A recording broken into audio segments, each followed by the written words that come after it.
Bienvenue dans le podcast Réussir son orientation. Dans ce podcast, je partage les réponses aux questions de mes élèves en matière d'orientation. Car s'ils se posent ces questions, tu te les poses sûrement aussi.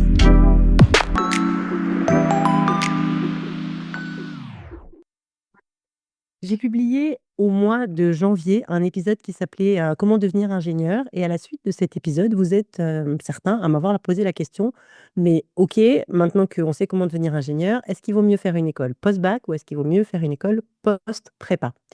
Alors, je vais essayer de donner mon avis, sachant que évidemment, ça sera que mon avis et que la réponse au final, ça sera ta réponse en fonction de qui tu es et de ce que tu veux faire. Mais on va revenir rapidement sur les prépas. Donc les prépas aujourd'hui, c'est des classes donc en 2 ans qu'on effectue souvent dans un lycée qui remontent la pente. Donc, il y a eu 5 années où les élèves, ils voulaient plus faire de prépa, surtout entre 2018 et 2022, donc au moment du covid et le nombre d'inscrits à ce moment-là avait vraiment, vraiment baissé.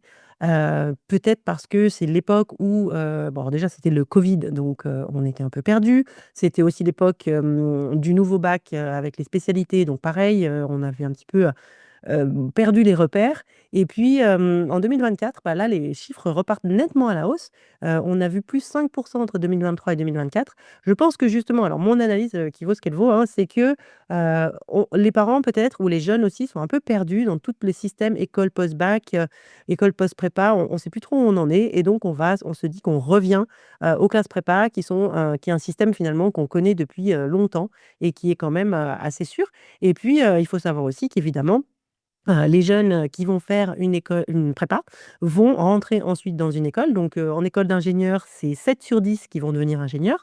En école de commerce, c'est les 2 tiers. Donc ça veut dire qu'ils sont, ces jeunes-là, quasiment certains d'intégrer un programme qui va les amener jusqu'au master. Et c'est vrai que si on parle par exemple de la fac, après une licence aujourd'hui, bah, il faut refaire la plateforme Mon Master et Mon Master ne garantit pas obligatoirement, une place, dans les masters. Donc c'est vrai qu'il y a certaines familles qui se disent: «On va faire la prépa et puis ensuite, on verra», et comme ça on est sûr de partir sur un programme de 5 ans. La classe prépa la plus demandée, c'est la MPSI, donc maths, physique, sciences de l'ingénieur. C'est la classe, qui permet en général, d'obtenir, des écoles d'ingénieurs, parmi les meilleures. La suivante, c'est pour la même raison, hein, c'est la PCSI, physique, chimie, sciences de l'ingénieur, qui permet aussi en général de postuler, ou de passer des concours pour des écoles post-prépa très, très prestigieuses. Vient ensuite, l'ECG, maths appliquées et ESH pardon, économie, le parcours économie et maths qui, est la troisième classe prépa la plus demandée. Ensuite, c'est la BCPST, donc la prépa bio. À mon avis, c'est parce que c'est la voie qui reste un petit peu royale aujourd'hui pour faire, des écoles, vétérinaires. Agro aussi, mais surtout vétérinaires.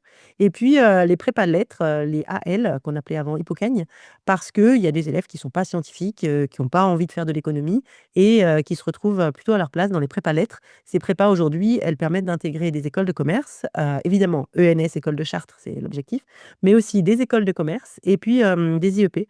Donc, ça peut être aussi, une façon pour les jeunes qui n'ont pas eu les IEP ou qui n'ont pas eu Sciences Po de réintégrer plus tard. Hem alors, quelque chose quand même sur lequel j'aimerais revenir, c'est que, bien entendu, il y a des écoles post-bac dans lesquelles on rentre directement dans le vif du sujet. Je pense par exemple à des écoles, de biologie ou des écoles, d'informatique. Mais la plupart des écoles post-bac vont aussi avoir 2 années de prépa. C'est-à-dire 2 années dans lesquelles on va mettre tout le monde au même niveau et où on va se concentrer sur les bases du commerce ou les bases de la science. Donc la question qu'il faut plutôt se poser, c'est de se dire: «Est-ce que je veux faire ma prépa dans une école et je me garantis mon parcours dans l'école? Ou est-ce que je veux faire mon parcours d'abord dans un lycée, le plus souvent, et ensuite j'intègre, un établissement qui sera, bah, on je ne sais pas lequel encore, puisque quand on rentre en prépa, évidemment, on ne sait pas quel établissement on va intégrer». Voilà, donc ce raisonnement, je pense qu'il est même, vrai dans les bachelors d'école de commerce parce que pour avoir étudié les programmes des bachelors, la première année de bachelor, en général, elle est à peu près similaire dans tous les bachelors, plus ou moins, hein. On va mettre en place les bases, du commerce, du marketing, de la compta et cetera. Alors, on va maintenant venir à ce que, voilà, les avantages et les inconvénients de la classe prépa. Donc je ne vais pas être neutre forcément. C'est pas mon objectif dans ce podcast, tu le sais. Donc, pour moi, la classe prépa a pas mal d'avantages, mais enfin voilà, j'ai pas de leçon à donner à personne, c'est mon idée et je le répète, hein, c'est toi qui te connais mieux que tout le monde, donc voilà pour moi les avantages. Tu en fais ce que tu veux. Premier avantage, c'est qu'il y a aujourd'hui, plus de place dans les écoles que dans les prépas. Alors, bémol sur les écoles d'art, je suis pas très familière avec les prépas d'art, prépa artistique et les écoles d'art. Je sais pas si c'est vrai. En tous les cas, dans les écoles d'ingénieurs et les écoles de commerce, aujourd'hui, si tu fais une prépa, tu es garanti d'avoir ta place. Ce qui n'était pas du tout mon cas il y a 30 ans. On pouvait faire une prépa et se retrouver sans rien. Aujourd'hui, c'est terminé. Il y a des places dans les écoles pour tout le monde. Donc, ce que je te disais au début, c'est quand même assez rassurant pour toi de te dire que tu vas faire ta prépa et qu'ensuite tu auras ta place et tu auras donc un bac+5 garanti à la fin. Une prépa aussi, c'est une formation qui est rigoureuse. Donc, c'est une formation qui va te permettre d'acquérir de très bonnes bases. C'est une formation en fait où tu vas te pousser au niveau théorique, au niveau intellectuel le plus loin possible. Alors, je ne dis pas que quand tu fais une école post-bac, tu ne te pousses pas du tout, et ça, on en reparlera après. Mais là, l'objectif, c'est pas du tout la pratique, c'est uniquement la théorie, c'est uniquement le raisonnement. Et c'est à ce moment-là que tu vas apprendre à travailler avec rigueur, où tu vas voilà, apprendre à raisonner. Et je pense que ces techniques-là, cette appétence au travail, elle va te servir vraiment toute ta vie. C'est un petit peu ce que j'entends des jeunes qui ont fait des prépas. Je pense pas qu'il y en ait beaucoup aujourd'hui qui reviennent complètement traumatisés. Au contraire, ils me disent que ce qu'ils ont appris en prépa, c'est vraiment quelque chose qui leur a servi vraiment beaucoup après. Troisième avantage, de la classe prépa, c'est que tu vas pouvoir intégrer certaines écoles que tu ne pourras jamais intégrer en post-bac. C'est le cas par exemple alors il y a des bachelors, hein, évidemment qui permettent, d'intégrer aujourd'hui la grande majorité des écoles, mais il y a des programmes qui sont réservés aux étudiants pardon, qui ont fait les prépas. Donc si tu veux aujourd'hui intégrer ces programmes, par exemple, conférences des grandes écoles, en général, il faut faire une prépa. Si tu veux intégrer, les meilleurs programmes de polytechnique, des mines, et là, tu n'as pas le choix, il faut faire une prépa. Quatrième argument, quand tu vas faire une prépa, en général, tu es dans une école, tu es dans un lycée et donc tu ne vas payer que 2 années. Tu vas payer 3 années d'école et les 2 années de prépa seront gratuites. Donc tes 2 années de prépa ne te coûtent pas et donc tu vas investir pour faire 3 années d'école. Hem, à l'inverse du parcours post-bac où là, dans certains cas, tu vas être obligé de payer 3, 4, parfois 5 ans. Alors là aussi, bémol, hein, il y a certaines écoles, surtout d'ingénieurs, qui sont gratuites ou quasi gratuites, donc c'est pas vrai pour toutes les écoles, mais souvent, notamment au commerce, c'est quand même, peut-être un argument auquel il faut réfléchir. Je pense, qu'un autre argument, c'est le fait que pendant 2 années de lycée, tu vas mûrir ton projet. Il y a certains élèves qui sont pas mûrs à la fin du bac, qui ont 17 ans, 17 ans et demi, 18 ans et qui se disent que, bah, voilà, ils sont pas prêts encore à partir, faire le grand saut, aller dans une école, aller à la grande ville, ils ont pas envie. Et ils ont envie d'être encore vraiment bien encadrés pendant 2 ans. On n'est pas les seuls, à penser ça, hein. Si tu regardes au Canada, et bien les élèves, vont faire un cégep et intégreront l'université après le cégep. C'est vrai en Suisse aussi dans certains cantons où il faut avoir 19 ans pour pouvoir rentrer à l'université. C'est vrai que pour certains, 18 ans, c'est trop tôt. Donc est-ce que c'est ton cas? On verra. Hem, argument suivant, il faut savoir qu'il y a tout type de prépa. Ça, tu vas t'en rendre compte quand tu vas les visiter. Alors certes, l'encadrement va être proche de celui du lycée, c'est des profs de lycée que tu retrouves dans les prépas. Mais on va dire que, toutes les prépas n'ont pas le même niveau d'exigence, n'ont pas le même niveau de peut-être, de difficulté. Il reste évidemment dans certaines grandes villes, de France, des prépas très, très, très difficiles, très, très, très exigeantes. Mais il y a des prépas dans des villes de province où le niveau, d'exigence des profs sont un petit peu moindres, et donc en fait, il y a des prépas pour tout le monde et je pense quand même que le point commun aussi entre moi, les années 90 et aujourd'hui, c'est qu'aujourd'hui la bienveillance quand même, des profs, elle est là et que, les profs de prépa aujourd'hui, ils ont quand même envie que tu réussisses. Hem Il faut en fait ensuite savoir au niveau des arguments toujours pour la prépa, c'est que, quand tu vas faire une école, de commerce post-bac ou une école d'ingénieur post-bac, que les prépas intégrées, c'est pas facile, d'accord? Donc ça, il peut y avoir un petit peu des erreurs au début en me disant: «Bon moi je vais faire mon école de commerce ou mon école d'ingé post-bac parce qu'au moins c'est tranquille, on va pas m'embêter». C'est dur, d'accord? Et plus l'école est exigeante, plus tu vas te retrouver avec des élèves qui ont un très bon niveau et plus c'est difficile. Tu vas pas passer 2 années ou une année à te tourner les pouces du tout, du tout. Tu auras peut-être moins d'encadrement que tu vas pouvoir l'avoir en prépa. Il va falloir que tu te débrouilles tout seul pour comprendre et les écoles, post-bac ne sont pas forcément faciles. Et puis si vraiment, vraiment, et ça ce sera mon dernier argument, tu te rends compte que la prépa, c'est pas pour toi au bout d'un an, ça, c'est un argument que nous avait donné le jeune que j'avais interviewé dans l'épisode 83 sur les prépas ECG. Eh bien, sache qu'à la fin de ton année de prépa, tu as des équivalences et que tu peux retourner à la fac. Donc, si tu retournes à la fac après un an de prépa, je peux te jurer que tu vas être très efficace, que tu as des chances de bien performer dans ta licence. Si tu performes bien, tu auras un très bon master. Et si tu performes pas bien, tu pourras à nouveau essayer d'intégrer une école de commerce ou une école d'ingénieur. Donc, ça peut être aussi une voie si vraiment tu te rends compte que la prépa, c'est pas pour toi. Donc, je t'incite, si tu fais une prépa, de toute façon, à refaire Parcoursup au mois de janvier de ta prépa pour voir un peu l'état dans lequel tu es à la fin de l'année et si tu as envie de repartir. Alors, soit envie de repartir au début, mais c'est vrai que je te dis, hein, tu peux avoir aussi des équivalences pour intégrer des licences. Je te renvoie à l'épisode 83. Au niveau des inconvénients, parce que oui, on va pas c'est bon, même si je suis, pour les prépas, il y a évidemment des inconvénients dans ce mode de formation, c'est pas parfait.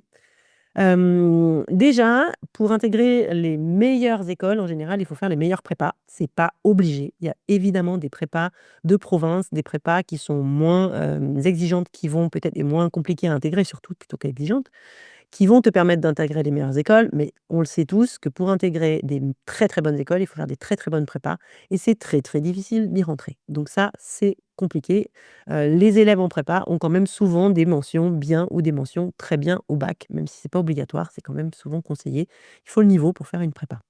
En prépa, le rythme de travail est soutenu, ça je te l'ai dit, le niveau d'abstraction est élevé et donc pas de pratique. Et donc je sais qu'il y a certains jeunes là au niveau du lycée qui en ont assez, qui ont envie de faire des stages, qui ont envie de faire des TD, qui ont envie de faire de la mise en pratique et qui se disent: «Moi je ne peux pas encore tenir 2 ans à faire, des devoirs, dans un lycée et à avoir ce rythme où je vais à l'école, tous les jours du lundi au vendredi, ou les week-ends, j'ai des DS, ou les dimanches et le soir, je fais mon travail. Ce rythme de travail-là, je ne peux plus, je ne peux pas, je n'ai plus envie et la prépa, je n'y arriverai pas, je n'ai j'ai pas envie». D'accord? Et j'entends, d'accord? Parce que ça, c'est vraiment un inconvénient de la prépa. Le rythme de travail est intense. Il est vrai qu'en prépa, dans toutes les prépas, tu vas mettre un petit peu ta vie entre parenthèses pendant 2 ans et certains ont pas envie et je comprends. Autre chose, c'est que tu ne sais pas quelle école tu vas obtenir. L'école, tu le sauras après les concours. Les concours, c'est difficile. Les concours, c'est sur, une période qui est longue, à la fin, en fait, de ta deuxième année. Tu peux avoir très bien réussi, ta prépa et ne pas obtenir, les concours. Alors, il y en a plusieurs, hein, donc évidemment, si tu rates un concours, tu as la chance de pouvoir en passer d'autres. Mais c'est certain que tout se joue à la fin et pour certains, là aussi, la pression de se dire que tout se joue sur, 2-3 mois, c'est pas évident. Il y a des écrits, il y a des oraux, et ça fait beaucoup et donc là aussi, tout le monde n'a pas la capacité de faire ce travail sur soi et a pas envie de rentrer dans ce processus. Inconvénient, suivant, c'est que tu vas te retrouver parfois dans ton école d'ingé ou dans ton école de commerce, je répète, un art, je suis pas très sûre, avec des élèves qui ont fait une voie parallèle, qui ont passé des concours passerelles et peut-être qui ont fait des BUT, qui ont fait peut-être des licences et qui auront travaillé beaucoup moins que toi et qui seront au même niveau et donc dans certains cas, ça peut être un petit peu frustrant de te dire que, voilà, finalement, tu aurais pu faire autrement et travailler beaucoup moins et te retrouver dans les mêmes écoles. Ça peut créer un peu de frustration chez les jeunes. Dernier inconvénient et pour certains, c'est pas le moindre, c'est que tu vas rester au lycée et que pour certains, le lycée maintenant, les sonneries, les absences vérifiées, les profs qui font l'appel, ils ont plus envie, d'accord? Ils ont envie d'être étudiants, ils ont envie d'avoir des soirées, ils ont envie qu'on les laisse libres, ils ont envie d'être autonomes. Ils ont pas envie d'avoir cours, tous les jours de 8 heures à 17h30 ou 18 heures. Et si c'est ton cas, bah, évidemment, la prépa, c'est pas pour toi. Alors, la question que tu vas me poser maintenant, mais c'est gentil, avec tout ça, comment je fais pour savoir? Alors, pour t'aider à réfléchir, je vais te poser des questions, je ne te donnerai pas les réponses, c'est à toi de te les donner, d'être honnête. Enfin, vraiment, je vais te demander d'être honnête, avec toi-même. Première question, c'est est-ce que tu en as encore sous le pied? Est-ce que là, cette année en terminale, tu as tout donné? Vraiment, tu es à fond, tu t'épuises, tu es en niveau de stress permanent, avec le bac en plus qui dure depuis 2 ans et tu peux pas faire plus. Alors, je connais malgré tout des jeunes qui, avaient beaucoup donné en terminale, qui sont partis en prépa et qui ont réussi des très belles écoles, donc c'est pas non plus, mais il faut savoir qu'en prépa, on va t'en demander encore plus et donc il va falloir que, bah, tu puisses en donner encore plus, donc est-ce que c'est ton cas? Autre chose aussi, est-ce que tu es passionné? Est-ce que tu es passionné par les maths? Est-ce que tu es passionné par la physique? Est-ce que tu es passionné par l'économie? Tu vas en faire. En prépa, tu vas faire que ça, que ça, que ça. Donc tu peux pas aller en prépa uniquement pour le résultat, intégrer une école. Il faut aussi y aller parce que, les matières, elles te plaisent. Ce qui amène ma question suivante, est-ce que tu as regardé les programmes? Est-ce que tu as regardé le programme de la prépa? Est-ce que tu as regardé le nombre d'heures? Est-ce que tu as regardé le programme des écoles post-bac? Est-ce que tu as regardé le nombre d'heures de cours? Est-ce que ça te va? Dans quoi tu t'imagines être le mieux, toi? Parce que c'est toi qui vas y passer 2 ans. Est-ce que tu as fait ce travail ou est-ce que tu t'es arrêté au titre? Et ça, c'est pas possible. Question suivante, est-ce que tu es ambitieux ou ambitieuse? Est-ce que tu te dis: «Moi, je pense que je peux avoir vraiment de très, très belles écoles»? Alors, très belles écoles, ça ne veut pas forcément dire réussir dans la vie, hein, du tout. Il y a 1000 façons d'arriver à plein de parcours, mais il y a certains jeunes qui se disent: «Moi, j'ai envie d'HEC, j'ai envie de Polytechnique, j'ai envie des mines» et là, si c'est ton envie aujourd'hui, bah, il y a pas le choix, il va falloir passer par la prépa. Question suivante, qu'est-ce que tu as obtenu ou qu'est-ce que tu vas obtenir si tu écoutes cet épisode au jour de sa sortie? Qu'est-ce que tu vas obtenir dans Parcoursup? Si tu obtiens un très bon bachelor ou une très bonne école post-bac, tu te dis: peut-être que j'ai pas forcément intérêt à faire une prépa parce que en prépa, j'aurais peut-être pas une école aussi bien ou j'aurais peut-être même une école moins bien» et donc dans ces cas-là, tu te dis: «Bon, bah, voilà, moi je préfère la sécurité pour moi, c'est très important. J'ai pas envie, de me faire des nœuds au cerveau et de me mettre, le stress pendant 2 ans et d'avoir des regrets, de me dire: «Bah, voilà, par exemple, j'ai eu le SCP ou j'ai eu, l'INSA Lyon et je pense que si je fais une prépa, bah, j'aurai pas une école aussi bien classée, donc je m'assure d'avoir une école très bien classée». Donc ça, c'est un raisonnement que nous, on fait avec les élèves avec qui je travaille au mois de juin. Donc on regarde un petit peu ce qu'ils ont et on essaye de voir un petit peu avec toutes les interrogations que je t'ai données avant, où ils en sont et ce qu'ils ont déjà obtenu. Est-ce que tu as besoin d'indépendance, aujourd'hui? Est-ce que tu as envie de travailler seul? Est-ce que tu sais travailler seul? Est-ce que tu sais te mettre au travail tout seul? Est-ce que tu sais te prendre par la main? Ou est-ce que tu as besoin qu'on te donne un mode d'emploi? C'est-à-dire que tu as besoin qu'on te guide encore, qu'on t'explique. Rappelle-toi ce que Jules avait dit, dans l'épisode sur, les prépas, l'épisode 65 sur les prépas scientifiques. Il expliquait que l'école, en fait, c'est des moments où tu vas te retrouver avec 2 ou 3 jeunes, où, on va te donner un exercice. Alors certes, il y aura une note, hein, mais, on va te réexpliquer tout ce que tu as pas compris et tu vas pouvoir poser toutes les questions que tu veux. Ça, dans certaines écoles post-bac, tu auras pas et si tu as besoin qu'on te guide, la prépa, c'est peut-être pas mal. Et puis, dernière question, est-ce que tu as envie de partir loin? Parce que parfois, il y a des prépas à côté de chez toi et des écoles qui sont très loin. Et pour certains, ils ont envie de rentrer les week-ends, ils ont envie d'avoir du soutien à la maison. Et donc ça peut être aussi, une bonne façon de réfléchir. Est-ce que tu as envie d'aller à l'internat? Parfois, dans certaines prépas, tu vas avoir une place à l'internat et ça peut être aussi très rassurant. C'est vrai aussi dans certaines écoles post-bac, mais pas beaucoup quand même.